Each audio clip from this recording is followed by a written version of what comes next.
Hey there, everybody. Welcome to another episode of Deathbed Living with Chaplain Kenny, and that's me.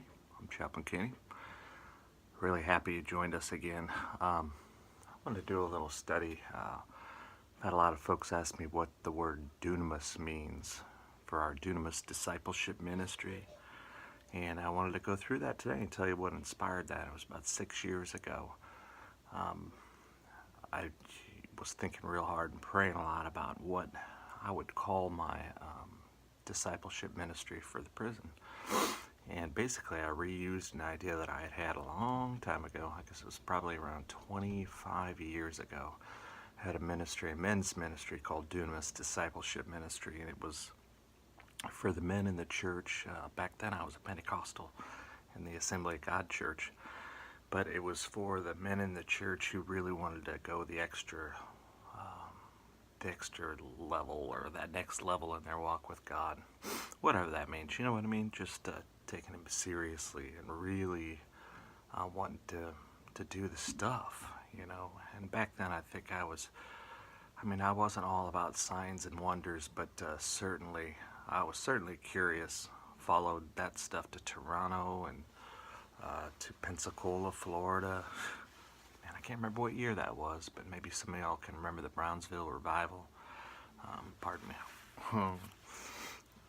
But yeah, I remember taking a bus of youth down there to Brownsville and stuff, so we were really into it. Wrapped up in a lot of that stuff back then, but a small handful of years after that, I found out what the true gospel was, and the gospel of grace, and what it was all about, and it really changed my life in a huge way. It changed everything about my theology, everything about the way I believed and the way I taught. And anyway, that isn't what this video is about. I don't know how I go off on these side roads. What the video is actually about is the word dunamis. Where did it come from? And the answer to that is it came from a small men's group that I started back when I was with the Assembly of God Church. And just a group of men that really wanted to take up their cross and follow Jesus and be real serious about their relationship with God and be real disciples of Jesus.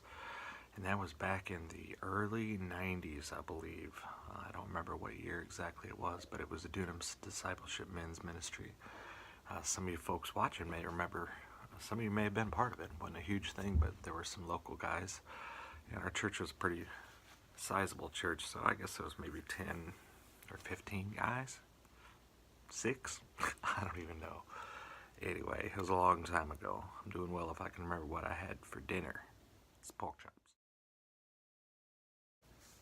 Okay, folks. Sorry I keep saying folks. I think I've said that on every video. Okay, friends. Let's take a look in the Word. I'm in Luke chapter 8, starting with verse 40. I'm in the English Standard Version, ESV. It says, Now when Jesus returned, the crowd welcomed him, for they were all waiting for him. And there came a man named Jairus, who was a ruler of the synagogue. And falling at Jesus' feet, he implored him to come to his house, for he had only a daughter about 12 years of age, and she was dying. As Jesus went, the people pressed around him, and there was a woman who had a discharge of blood for 12 years.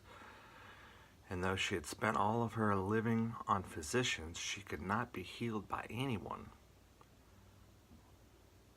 So she had it for 12 years. It's like she was on a 12-year period with extreme bleeding. Would never stop. She came up behind him and touched the fringe of his garment, and immediately her discharge of blood ceased. And Jesus said, "Who was it that touched me?" When all denied it, Peter said, "Master, the crowds surround you. Everyone is pressing in on you." But Jesus said, "Someone touched me. For I perceive that power has gone out from me." And when the woman saw that she was not hidden, she came trembling, falling down before him, declared in the presence of all the people why she had touched him and how she had been immediately healed. And he said to her, "Daughter, your faith has made you well. Go in peace." So what you got going on here is this lady who's had like a 12-year period. Back then, in these biblical days, when a woman was on her period, she was considered unclean. You couldn't touch her, or anything she touched was considered unclean. So you couldn't sit in a chair after she sat in it. If she touched you, you were unclean. You had to go through ceremonial cleansing things. It was crazy. Okay, so this woman had been going through that for 12 years, had been a complete outcast. She couldn't touch anyone, was always considered unclean. But she knew, when she had the faith inside, she knew about Jesus. Oh, I know what that was and where it came from. Basically, it was given to her by God. He gave her the faith that it took for her to believe and for her to press in through all those people to get to Jesus, just to touch the hem of his garment. And you got to understand, when she pressed in through all these people, she was breaking all kinds of rules. You know, can you imagine? Because the town folk knew about her. So when she pressed into him, they were probably disgusted, because they were taught that she was filthy and unclean. She didn't care about any of the rules. She knew that she had to be close to Jesus, close enough to touch the hem of his garment. She knew that she could be healed if she could do only that. So whenever she did touch him, and Jesus is like, somebody touched me. The disciples are like, are you kidding me right now? There's tons of people. Everyone wants to touch you. Everybody's pressing into you. I mean, I don't want to say he was a superstar, but there were people were hearing about his miracles, and everyone wanted to be close to him. You can only imagine how it would be even in these days that we live today. So he said he felt power leave him. That word for power is dunamis. The name of our ministry and prison ministry so far, besides when the name came up, which was early in the 90s for the men's ministry. So for the past 6 years or so, Dunamis Discipleship Ministry has been exclusively through prison, through the prison chaplain. They're actually in East St. Louis, Illinois, at the Southwestern Illinois Correctional Center. That's where Dunamis Discipleship Ministry has been for 6 years. Minus the past year, which when I was diagnosed with multiple sclerosis around a year ago, I had to bounce out for a little while, so it's been kind of a long sabbatical, but I plan to go back. Another subject, another video. So the word dunamis means power, but it doesn't only mean power in the way it was referenced in that selected passage, collection of passages. I'm not sure how to say it. In that half a chapter, however you want to put it. But dunamis is a Greek term, and it means power. I think about it also, though, just about the power that God gives us once we become born again to live for him. Because prior to that, we're slaves to sin. So he does something inside of us. He regenerates our heart. We become born again, and everything is resurrected, becomes brand new, but you still have struggles. You still have the same, you still have the same interests in life. Everything has to be submitted to God, though. So to me, it's also important to consider the word dunamis when I consider the fact that the Lord has kept me for so many years. He gives us power once he resurrects our hearts. When we become born again, it gives us power to not be slaves to sin anymore. You don't have to go that route. He gives you a different way, and he deposits his Holy Spirit. Basically, he comes inside of you and lives. And the Holy Spirit will lead you, guide you in all truth, and convict you of all sin in your life. So it's not like you become born again and overnight you don't have any struggles anymore.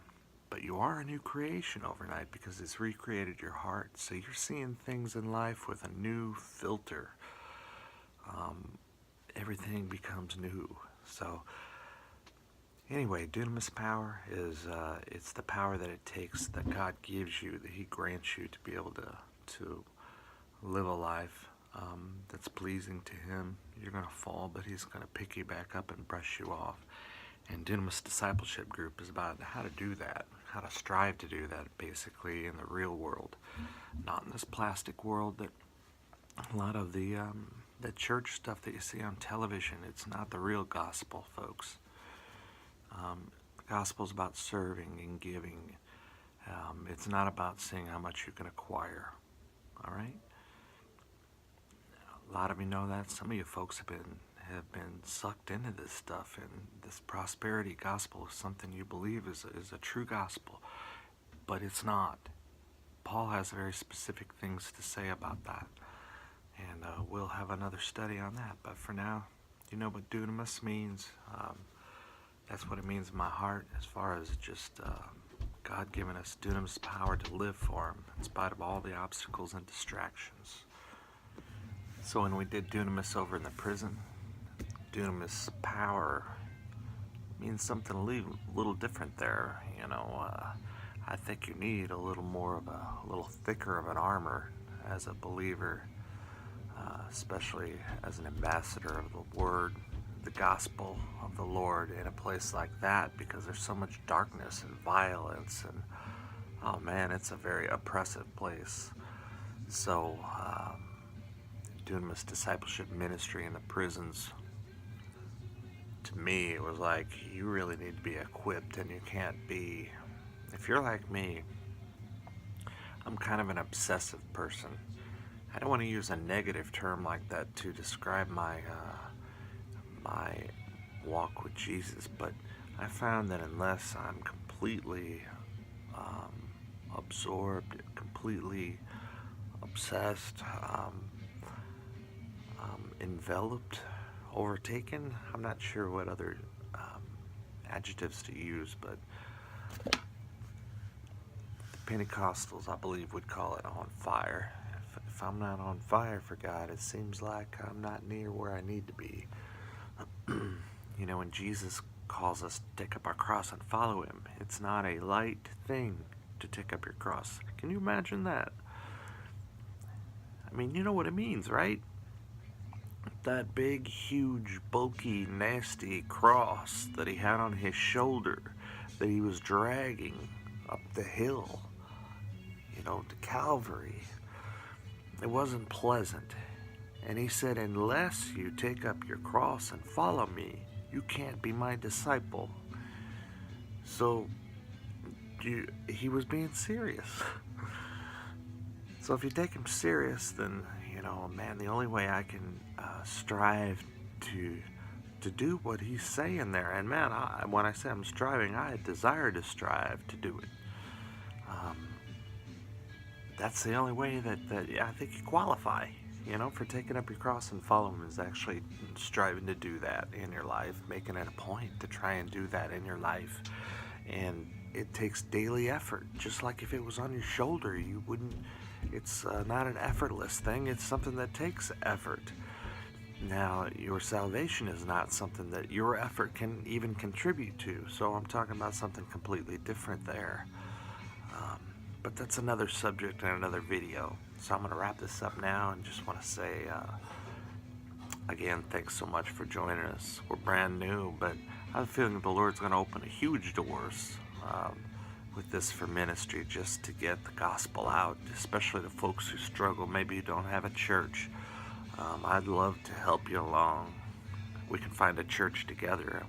Carol and I are looking for a place right now, too, to call our home. So, love you, and hope you have a great one. Thanks for stopping by.